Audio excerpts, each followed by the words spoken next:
크리스토퍼 놀란 감독의 신작 오디세이의 첫 번째 트레일러가 공개되었습니다. 자, 오늘은 지난 오디세이 분석 영상에 이어서 이번 영화의 모든 것, 이번 예고편 속 모든 떡밥들까지 하나하나 분석 들어가 볼게요.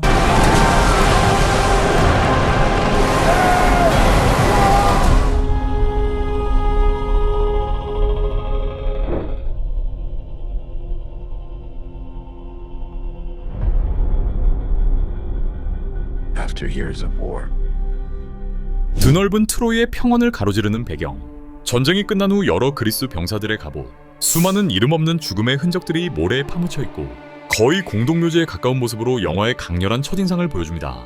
그리고 이를 우두커니 서서 바라보고 있는 누군가, 죽음의 흔적 위에 서 있는 오디세우스의 시점이 아닐까 싶고, 이어지는 다음 장면, 배경엔 정렬된 대형의 병사들과 출항 대기 중인 배가 보이고 오디세우스가 누군가에게 무릎을 꿇는 장면으로 전환되는데, 오디세우스 앞에 서 있는 인물은 아가멤논. 그는 트로이 전쟁에서 그리스군을 이끈 총사령관으로 이번 영화에선 베니 사프디가 그를 연기합니다.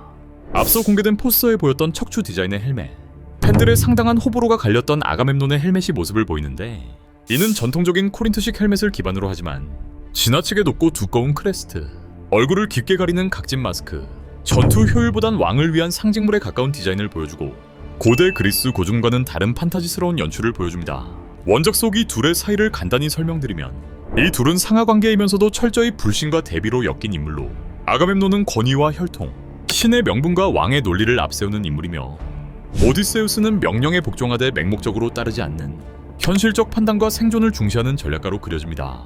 원작에서 오디세우스는 아가멤논을 존중하지만 결코 닮고 싶어 하지는 않는데, 아가멤논은 전쟁의 승리를 위해 자신의 딸 이피게네아를 제물로 바치는 선택을 했고 결국 아내에게 살해당하는 비극을 맞이합니다. 반면 오디세우스는 전쟁에서 살아남은 이후에도 끝까지 집으로 돌아가는 걸 포기하지 않는 인물로 그려집니다. 아가멤논은 이번 작품에 등장하는 인물, 존 번탈이 연기하는 메넬라우스의 형이기도 한데, 메넬라우스의 아내가 트로이의 왕자 파리스와 함께 트로이로 도망치는 바람에 아가멤논과 함께 전쟁을 촉발시키는 계기를 만들기도 합니다.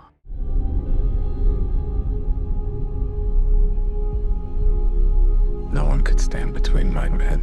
이후 숲속에 위치한 오디세우스, 그가 부하들을 이끌고 제가 휘날리는 숲을 지나가고 비장한 어조로 이런 말을 꺼내는데, 지난 영상에서 오디세이의 스토리를 자세히 설명드렸지만 이번 작품은 트로이 전쟁 이후 오디세우스와 그의 부하들이 고향 이타카로 돌아가기까지 무려 10년에 걸친 여정을 다룰 예정이며, 여정 속에서 오디세우스는 끊임없는 시험에 직면하고 수많은 괴물과 신들을 만나며 결코 쉽지 않은 10년간의 여정길을 그려냅니다.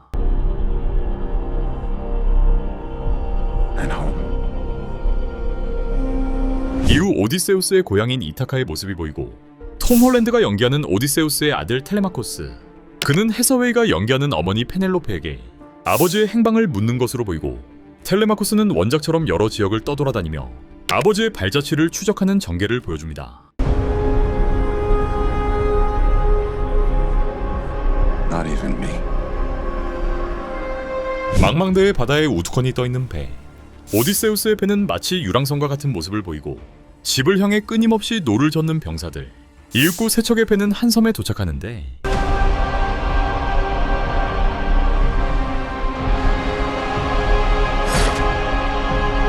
이후 트로이군이 거대한 목마를 물에서 끌어올리는 장면, 다시 과거의 시점으로 돌아가 수십 명의 병사들이 트로이 목마를 끌기 시작합니다.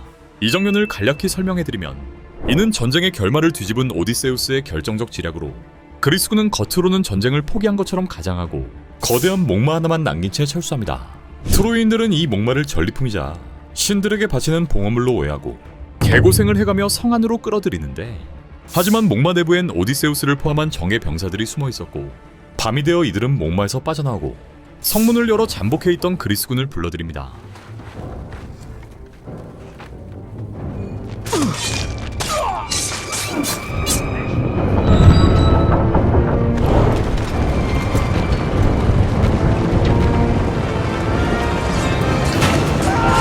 그렇게 10년을 버텨낸 트로이는 단 하룻밤 만에 함락됩니다.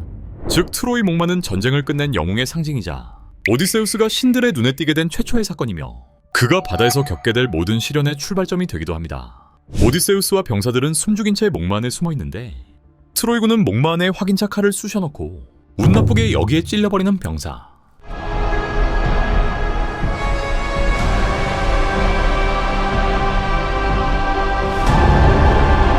이어서 오디세우스와 부하들이 동굴에 들어가고 이곳을 거점 삼아 휴식을 취하지만 뒤이어 무언가를 보고 충격받은 오디세우스. 문제는 이 동굴의 주인이 포세이돈의 친아들 외눈박이 거인인 폴리페모스였다는 것. 이 장면은 오디세우스의 여정의 가장 중요한 전환점으로 하나밖에 없는 눈까지 찔린 폴리페모스는 이들의 정체를 아버지 포세이돈에게 알렸고 결국 오디세우스는 포세이돈의 저주를 받게 되며 10년짜리 헬게이트 귀향길이 열려버립니다. 동굴 안에서의 장면은 예고편에 공개되지 않고 걸음아 나 살려라 바다를 향해 도망치는 병사들.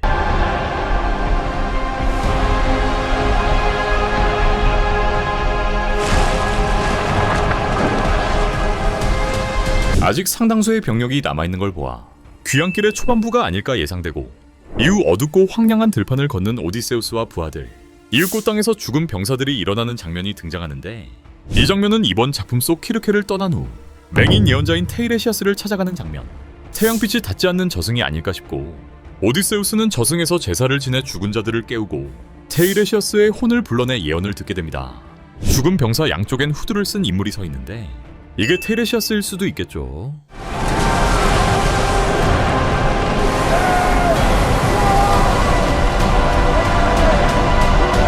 이후 거센 바다 폭풍에 날아가 버리는 병사. 오디세우스는 수많은 병력 손실로 직접 노를 잡는데 이 장면은 포세이돈의 저주 이후 영화의 후반부로 이어지는 장면으로 보이며 앞서 세척이었던 오디세우스의 배는 이제 단 한 척만 남았다는 걸 알 수 있습니다. Promise me you will come back. What if I can't? 그리고 예고편의 마지막, 페넬로페가 오디세우스에게 돌아온다고 약속해달라는 말과 함께 오디세이의 1차 예고편은 모두 끝이 납니다. 이번 티저는 1분 50초라는 짧은 분량이지만 오디세우스 여정의 핵심적인 순간들, 음악감독 루드비 고란손의 사운드, 논란 특유의 무드를 보여주는 스케일과 색감까지 이 방대한 이야기를 정말 잘 녹여냈다는 생각이 들고 이미 수천 년이 넘은 호메로스의 대서사시를 크리스토퍼 놀란 감독만의 방식으로 구현하고 각색하며 예고편부터 명작 냄새를 스물스물 풍깁니다. 놀란 감독은 버라이어티에서 공개한 컨퍼런스 콜을 통해 이번 작품은 영화 사상 최초로 지금까지 공개된 적 없는 새로운 IMAX 기술을 사용할 것이라 밝힌 바 있는데 영화의 전파트를 IMAX 70mm 카메라로 촬영했고 이는 기존보다 훨씬 더 가볍고 소음은 최대 30%까지 줄인, 즉 더 가볍고 조용한 카메라가 현실화되면서 대사 중심의 장면, 밀폐된 공간, 감정 연기가 중요한 순간들까지 IMAX 카메라로 촬영하는 것이 가능해지게 됩니다. 그 덕에 영화의 처음부터 끝까지 동일한 해상도, 동일한 프레임과 스케일로 관객을 몰입할 수 있게 만들 것으로 보입니다. 모래에 파묻힌 전장의 침묵, 포세이돈의 저주와 밤바다의 공포, 그리고 죽은 자들이 일어나는 황량한 들판까지 과연 놀란 감독은 어떤 미친 작품을 들고 돌아올 것인지 오디세이의 소식은 영화가 개봉하는 순간까지 계속 다뤄드릴 예정이니 아직 구독 못하신 분들 꼭 버튼 확인 부탁드리고요. 영상의 좋아요 또한 저에겐 큰 도움이 됩니다.